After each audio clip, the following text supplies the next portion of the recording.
ये सुना कि ये कितनी इम्पोर्टेंस दी जाती है इस समय को, इस पल को, इस जीवन को। तो जीवन भी ये लम्हों से ही बना है। ये जो बीत रहा है ये वक्त नहीं है, ये जीवन है, ये जिंदगी है। तो हर पल को, हर मोमेंट को पूरे पोटेंशियल में संत जीते हैं, एक भक्त जीता है। कैसे ये अभी जैसे हमने श्रवण भी किया, ये अटैचमेंट का भाव, ये किस तरह से, जैसे हम रोज़मर्रा के एग्जाम्पल में डाल के देखें तो अगर एक फैमिली में एक ही अगर टेलीविज़न है, किसी को कोई चैनल देखना है, किसी को कुछ और देखना है, तो कैसे कभी परिवार के एक सदस्य ने कुछ कहा और बाकी, क्योंकि वो परिवार पूरा एक ही है और वो प्यार एक ही है, तो साथ वो देखने लग गए और थोड़े समय में वो चैनल को चेंज करके किसी और परिवार के सदस्य की कोई फेवरेट अगर आ रहा है कुछ तो उसको देख लिया गया। तो भाव ये कि अगर एक कोई पर्सन अगर स्पोर्ट्स कोई देख रहा है और उतने में ही कोई घर का बच्चा रो रहा है तो एनिमेशन लगा दी गई, तो जितनी देर तक तो वो इंसान ने अपने उस स्पोर्ट को फॉलो किया, वो पूरी तरह ये इन्वॉल्व होके, अवेयर होके,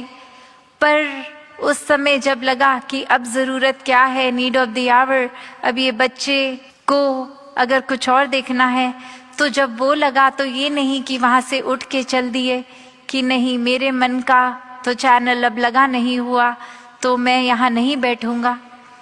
नहीं, फिर वो एनिमेशन भी उतनी इन्वॉल्वमेंट से ही देखा जाता है। तो बात यही कि वहाँ पर ही एक अटकना, एक कभी कभी जीवन में ऐसे ही हम कहीं ना कहीं अटक जाते हैं, रुक जाते हैं। और ये परमात्मा तो जितना स्थिर है उतना फ्लूइड भी है। ये गोइंग विद द फ्लो के भाव कि हर पल में भक्त कहीं एक स्टैग्नेंट नहीं होते, ये स्टैग्नेशन से उठ जाते हैं, ये स्थिर तो होते हैं पर उतने ही एक परमात्मा में एकमिक होके डूबते हुए भी उभरे हुए। तो ऐसा ही भाव हर एक के हिस्से कि कैसे एकमिक हर पल में रहा जाए, कभी हर पल की एक अहमियत, एक इम्पोर्टेंस। तो जीवन में जहाँ भाव हर एक के अंदर फॉरगिवनेस के हों, जहाँ भाव सिर्फ ये नहीं कि अहंकार इतना कि अगर किसी ने गलती की और माफ़ी नहीं मांगी तो जब तक वो माफ़ी नहीं मांगे तब तक हम उसके प्रति बुरे भाव रखेंगे, या किसी केस में तो माफ़ी मांग ली भी जाए तो भी वो एक खुद के अहंकार को इतना ऊपर रखा कि दूसरे का वो पॉइंट ऑफ व्यू नहीं समझा गया। या तो भक्त ये समझाते हैं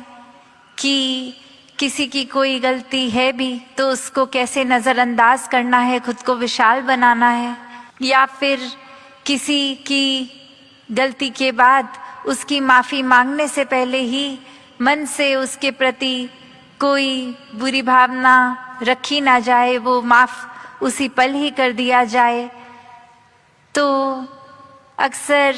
यहाँ आत्ममंथन की भी बात आती है, self reflection, journey with in, ये इंट्रोस्पेक्शन की जो मन से करना है कि अगर कोई किसी ने कुछ किया भी तो वो एक संत तो हमेशा बेनिफिट ऑफ द डाउट देते हैं कि कोई ना कोई कारण रहा होगा, आज शायद तबीयत खराब होगी, आज कोई और रीज़न होगा कि कोई इंसान चिड़चिड़ा है, तो हमें उनके उस बिहेवियर पे एक रिएक्ट बुरा नहीं करना। अगर कोई हमें किसी वजह से हमारे दिल पे कोई बात किसी की चुभ गई, तो हमने कोई ऐसी बात या कर्म नहीं करनी उस इंसान से कि उनके दिल पे भी हम चोट पहुंचाएं। नहीं, संतों का काम तो मरहम बन के रहना होता है। संतों के दिल तो मक्खन की तरह मुलायम, एक आँच कहीं दूर भी लगे तो वो मक्खन जैसे पिघल जाता है गर्मी से। तो ये दुख पहुंचाने के भाव से, ये एक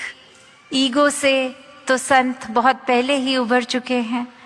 अगर अब भी हम तंगदिलियों में अटके हुए हैं, अगर अब भी हम पूरी मानवता का दर्द, अपना पर्सनल दर्द नहीं समझ पा रहे हैं, तो सिर्फ सत्संग में आने से ही संत कहलाए नहीं जाएंगे। वो भाव संत वाले होने चाहिए। वो परमात्मा प्रेमी उस वजह से नहीं कि हम कितने ज़्यादा नज़र आते हैं, अच्छे कर्म करते हुए दिखते हैं लोगों को, एक मन से परमात्मा से एकमिक होकर, जिस तरह परमात्मा ही प्रेम है, खुद भी ये प्रेम बन के, प्रेम जब तक नहीं बांटेंगे संसार में, तो ये संत प्रवृत्ति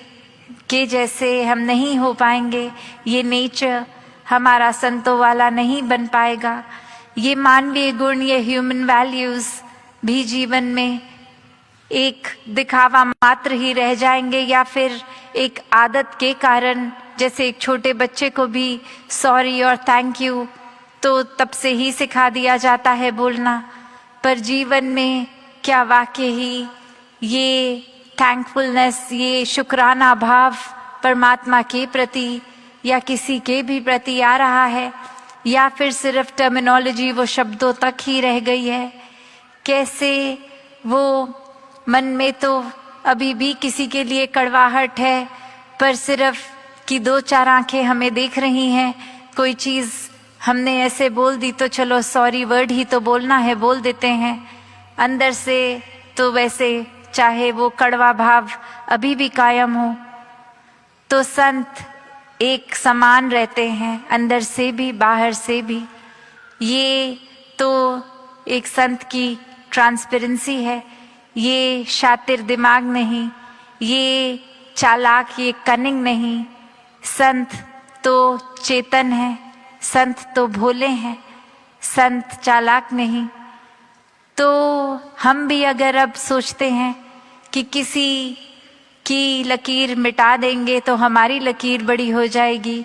या फिर कोई समाज के प्रति अगर इतना कार्य करता है तो उससे ज़्यादा हम